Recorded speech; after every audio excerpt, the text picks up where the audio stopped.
we'll call this Independence on a Roll Working Group meeting to order March 8th, 2021 at 4:05. Call to order. Councilman Steinmeier is present. Lori Dean Wiley is present. Myself absent. Councilmember Huff and Dan O'Neill. Did everybody get a chance to review the minutes from January 11th? Any thoughts, any questions, anything we need to amend or look at differently? I didn't see any myself.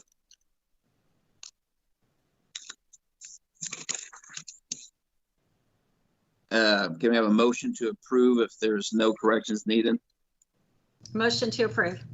Second. Approved and seconded.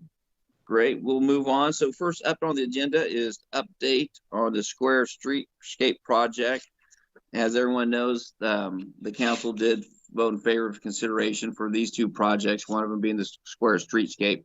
So the purpose of today is just get an update of what can we expect, timelines, and community engagements, and just kind of put this in a little bit of some succinct order. So I'll turn that over. Can I start by just first thanking the council members for its positive direction? I really appreciate it. Absolutely, thank you.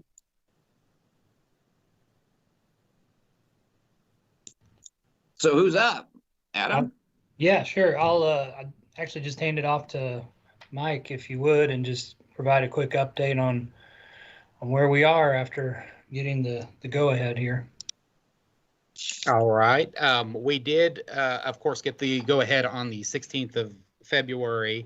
So we've been going through the contract signatures and getting through our procurement department. That just has happened. So we've reached out to WSP on both projects, the Truman Connected and the Square Streetscapes, and we are working with them to set up their kickoff meeting. At that kickoff meeting, they'll give us a design schedule, and then we would have a little bit more to be able to report on. So would it be safe to say by next month's meeting we should have some more solid timelines, or maybe a little bit longer? Yes, we should have at least the notice to proceed, which is the kickoff meeting itself. And then if there's any major milestones, we should have those identified as far as their timeline goes. I think the real big question will be the time frame for the Section 106 or the historic preservation review, and how does that interact with the schedule, as that may be a very major time commitment in that. So, but yeah, that's usually on any of the projects. We have our kickoff meeting, and that's when we ask for the schedule to be submitted. Based on your vast experience, Mike, can you give me just what we're looking at from when you said there, it's quite a long timeline for the historic preservation piece? Can you give me any kind of idea of a anticipated start date? Again, it's going to be because the historic preservation timeframe actually has to occur after preliminary plans. Okay. So essentially, we start getting into what are the items that we're asking for, and then we send that out. The biggest ones, it really depends on what the intent is. Of course, the square is a national landmark, which is the highest level of scrutiny in the review, just because of its historic characteristic and monumental impact on the history. And those can range anywhere from 30 days for a really easy project. It might be at least 3 to 6 months. It really depends on what interest there is and what activities are actually happening. Okay. Anything that is an excavation or a potential excavation of 12 inches or more will actually require all of the tribes review as well.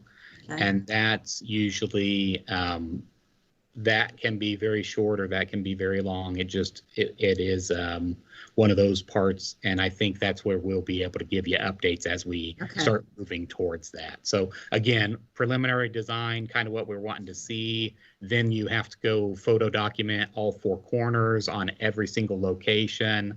That submittal package is quite impressive, but working with our internal staff and Wendy Shea to help streamline that as much as possible. Okay. Well, we're not anticipating that much heavy excavation, are we? No, the thing that you have to be careful about is with the curb and gutter replacement, that is potential excavation up to that 12-inch threshold. And that I would rather have the review going through and making sure that we get everybody identified and approved through this. Even if we end up at 9 inches of excavation, it'd be better to have that clearance that we get everybody's buy-in that work is complete and is acceptable. Gotcha. And the other thing is any ancillary work that would be considered with it. So if there's any sort of stormwater improvements that may need to take place, those definitely would cross that threshold. And it's any of the associated work that people have to be careful of. So it's best just to go ahead and get that taken care of, just blanket across the whole project then? And with both projects moving forward concurrently, it would be one big review instead of this review and that review. And then if we have any resubmittals on one but not the other, I think with a full, complete review encompassing everything, it is a cleaner way to get that everybody on the same page with the review process. So tying that into the Truman Connected, since a portion of that is going to go through the McCoy neighborhood, which has that distinction, will that trigger most of that trail through there too? Well, with it going through the square is its number 1, and everything else would be the same review. Okay. As far as I'm aware. But thank you for bringing that to my attention. I'll definitely reach out to Wendy on that one as well. Okay.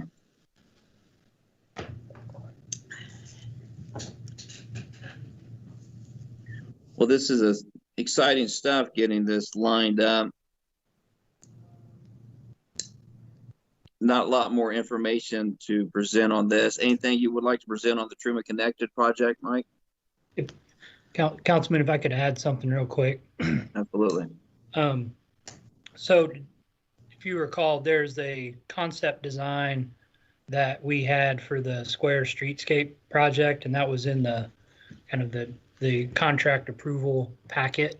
And that's really what we're using as the guide for the design here, is incorporating those elements into the work WSP is doing. And one other thing is, Mike mentioned the kind of the historic review. As you recall, one of the items we mentioned early on when we were talking about bringing both contracts forward together using one designer, this is one of those efficiencies we mentioned where you have one review over the entire project area. So it helps with timing and the administrative piece of it, and from the management side as well. So just highlighting some of those advantages we're already seeing here.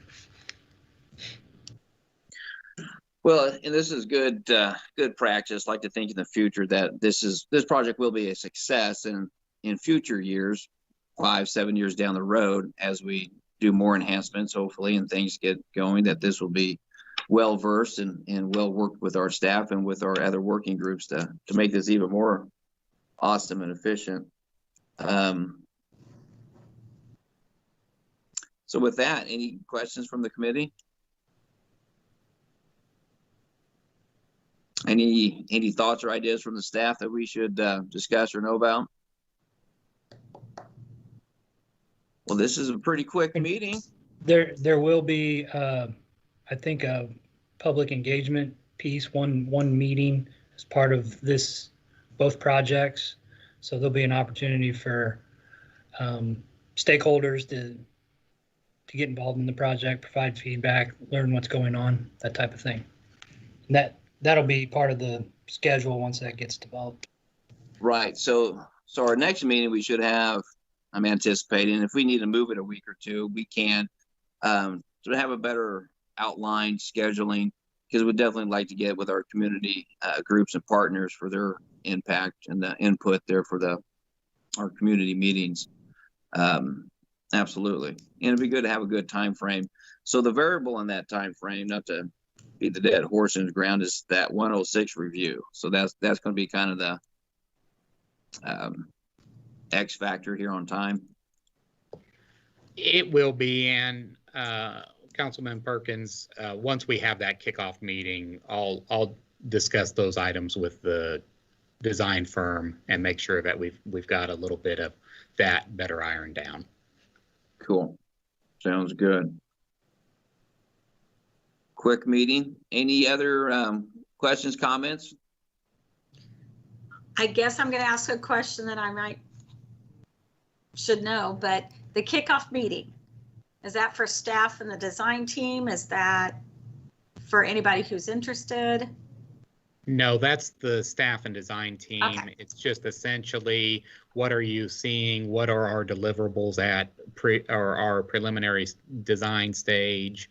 What are the big milestones that we need to have our reviews on? Just kind of making sure that the consultant knows the path forward, so that way they know what their deliverables and their deadlines are, and making sure that that matches with any particular items that may trip us up, including the 106. Just kind of making sure that that design team is as successful from a procedural standpoint as possible. And is it typical for us to be able to be notified of what those deliverables are, or is that in-house as well? The deliverables on any of this type of stuff would be a preliminary design set at 30% design, Okay. Final design set where we've got everything inked and ready to, it's almost buildable, but it's pretty standard on any of those Okay. items relative to that. Okay. Just wanted to know kind of what to expect from a communication of the project going forward. I do have one other question for you, council member. What's next on our project list? Well, there's several things that we can keep looking at. We got the whole project list that Mark has given us that we can keep moving forward. Keeping our finger on this one for sure is definitely one that we're looking at. Fairmont, having that moving forward and looking at that is another big one that I know staff is working with MoDOT and they're in discussions with them on 24 Highway. So as soon as staff is in a comfortable position to come before the committee to bring their thoughts and ideas, I mean, that's the other big one that we need to look at to keep these projects moving. Any additional updates on the depot?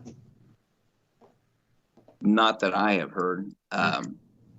Mark or Adam, any additional items on that?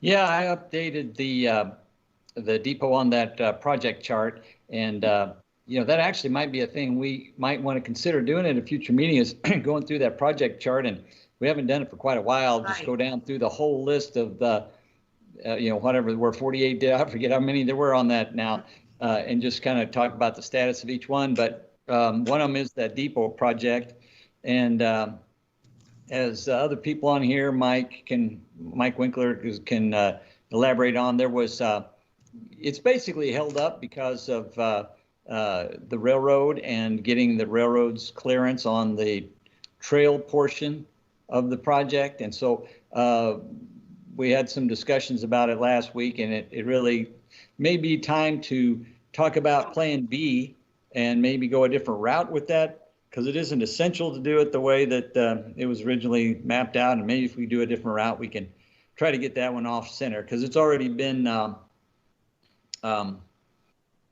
delayed and extended several times They have like a reasonable progress policy Mhm. for those grant funds, and they allow a certain number of extensions, and I think we've already extended it 2 or 3 times. But Michael Winkler there can probably elaborate a bit on that. I did reach out to Mark's staff regarding the realignment. That would have to go back to committee. I think that ultimately we are exercising some different venues on moving this forward. I think that we're also doing cost calculations to do a realignment. I know that we were looking at an additional $48,000 worth of design to realign it to the west instead of to the east. And then, like Mark had said, we've already extended that to past what is typical for these transportation alternative funds. So we've got a couple of other things that we are exercising and trying to get a resolve on. The long and short of it is the railroad is expanding the scope of their review to a point that it is outside of the scope requirements of the project, and that's why we're arguing with them, because there's not really a better term for it. So we are exercising what Mark was explaining as a plan B, but also trying to move towards a resolve with the railroad on this one as well. The unfortunate thing is it sounds like this is typical when it comes to these types of reviews, unfortunately. So we're basically just at the mercy of them getting it done then. Yeah, or to look at a reroute. And then we're also trying to see if that reroute would impact as much as they're hanging their hats on the intersections of Pleasant and Pacific, and then Pacific and Cottage, I believe, are the two that they're adamant that these are issues that this project must solve.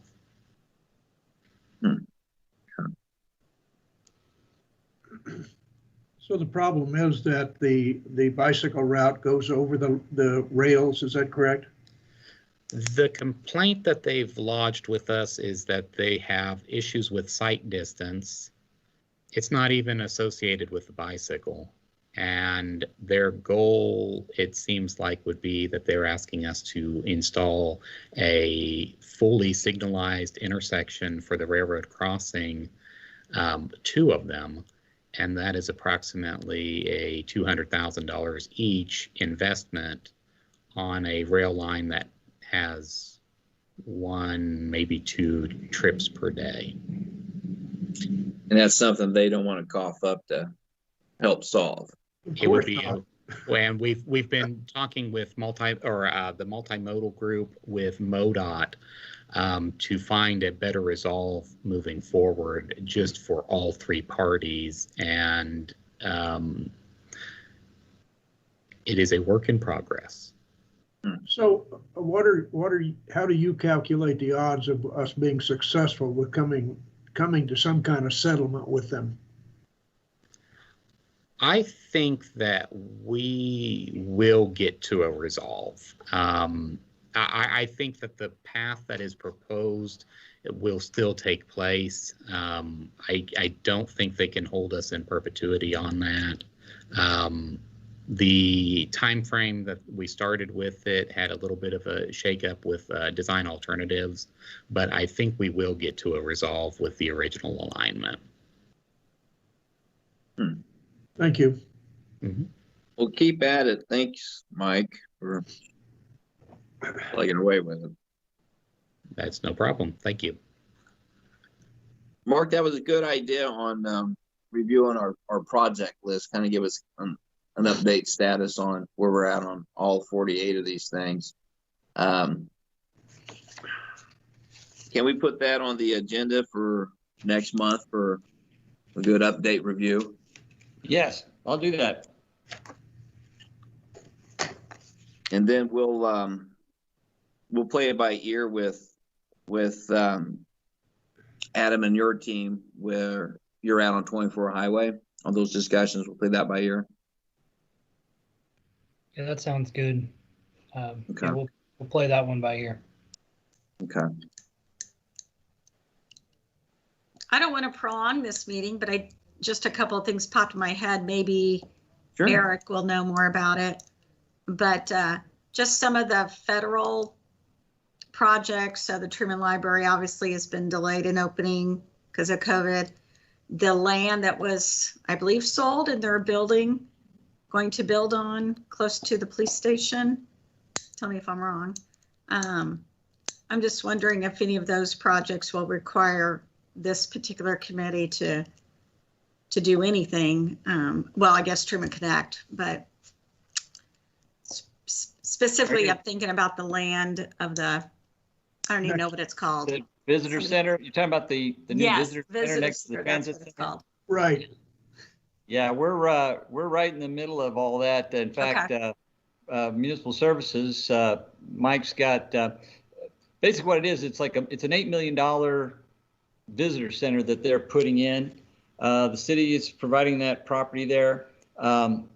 We already did a abandonment of an alley through there that was necessary to make the project work.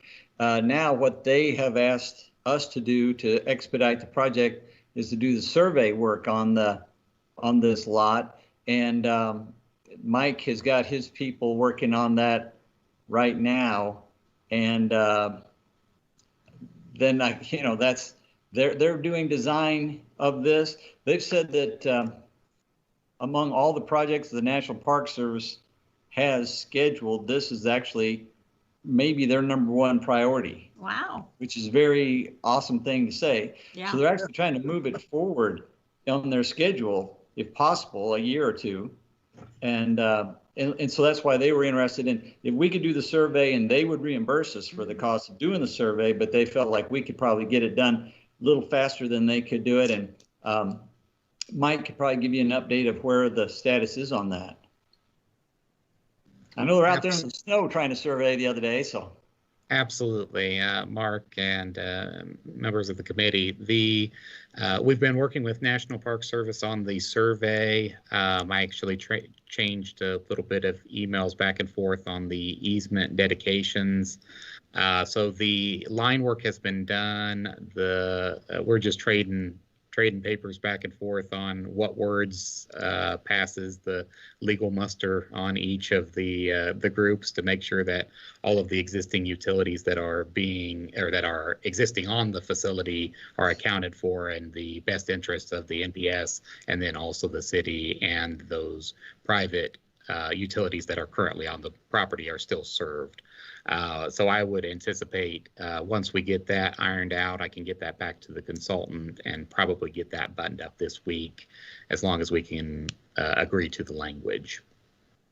Can I just say from my observation, Mike, you have a lot of balls in the air, and I really commend you for knowing a lot about everything that you have up in the air. That's an incredibly powerful ability. So I just want to say, great job. Well, I appreciate that. They definitely keep me busy over here. Mark, can we add the visitor center to our project list? Let's throw that in the mix there. I don't know, maybe under heritage projects perhaps, or yeah, we could make it a subset of Square or something like that, I suppose. I'm sure we could do it if you're interested in following progress of it. Right now, all the projects on that list, and that kind of gets to the whole idea about reviewing that periodically. That's still exactly the projects that were listed in the old downtown revitalization committee that then turned into the honor roll committee, or they handed it off to the honor roll committee. So it's exactly the same projects. And with the passage of time, some of them maybe they're not going to go forward, and some of them maybe there's things that should be added to that list, that this committee would be very interested in keeping an eye on. So yeah, I think that is something we should definitely try to add, but we should also talk about how you might want to add other things on there. And that's why it all kind of good if we do this review, we could talk about what's missing on that now. Yeah, absolutely. As I'm looking at it now on the computer screen, we've made quite a bit of movement on a lot of these, movement on some, but quite a bit of movement on a lot. So this list is moving. Yes. Absolutely. But the historic visitor center, that would be a good one just for a track as a subset, since that will have a high impact for tourism to the square and to the Truman Library. My understanding is that they're going to turn the old office into like a fireman's museum. Is that correct? Was that the plan? It's been suggested. The city hasn't, well, the councilman may know better than I do on that, whether there's ever been an actual disposition on that. But yeah, Old Fire Station 1 is where they're at now. And it's been talked about a fire museum there, but I don't think any commitment has been made, has there?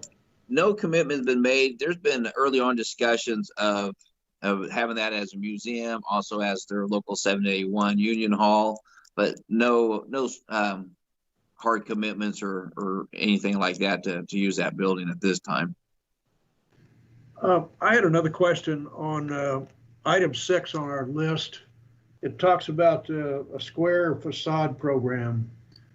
And I was curious about, of course, we want to maintain the historic nature of the square.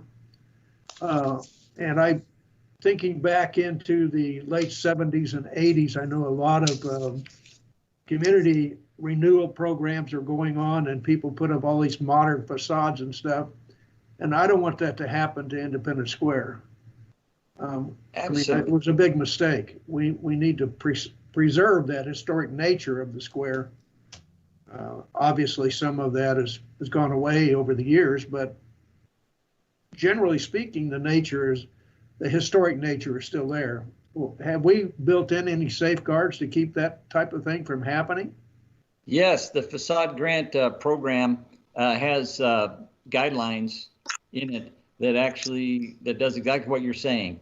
There will not be facade grants granted for non-historic exterior changes. And all the preferences is to bring back historic architectural features. And so, for example, second floor windows need to be brought back. Though some of them are currently boarded up, and those need to be brought back.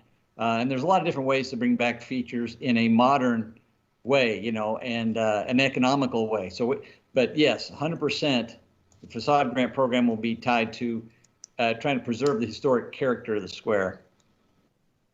And along that, Dan, just a matter of note that John Norton, who owns a Big John's Corner bar there, is one of the first applicants for the facade program. So he's going through that process right now because he's bringing his building back to a sense of historicness and updating too. As I recall, one side of his building actually faces that parking lot to the west, doesn't it? Yes. Yeah. He doesn't have much frontage, is what I was trying to say. No. But he has a lot of side view. He doesn't, but he's given me permission to talk about his work. He's putting in about $75,000 worth of work through that whole section, that little corner right there, to tuck pointing and face fronting and new door entrances and all of that. So even that small of a corner is not cheap. Wow. Yeah.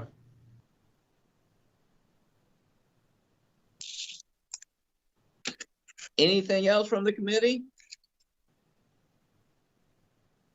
Good discussion. So for next Monday, for the next meeting, we'll review and go over our project work list, update that.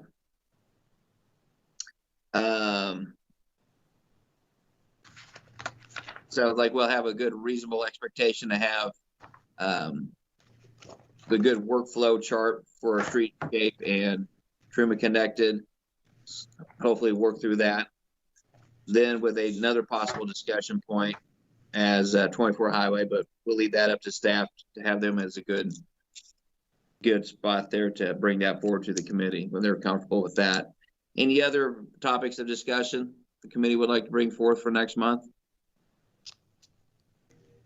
I would say with 46 projects, I'm gonna suggest that we make next month's meeting, like maybe we look at the 10 that we need to update or the 10 that are most, top of mind, and maybe the following meeting do another 10, because we could be on forever. It's a lot. Yeah. Maybe update it all, but maybe only discuss, priority wise, the top 10 or top whatever. So I'll leave that to Mr. Mark Randall. Yeah, we can refocus that. Yeah. Sure. Absolutely. Well, with I'll make a that, motion that we go ahead and adjourn. I'll I'll second. second that. It's been seconded. All right. Well, thank you, everybody. Good meeting.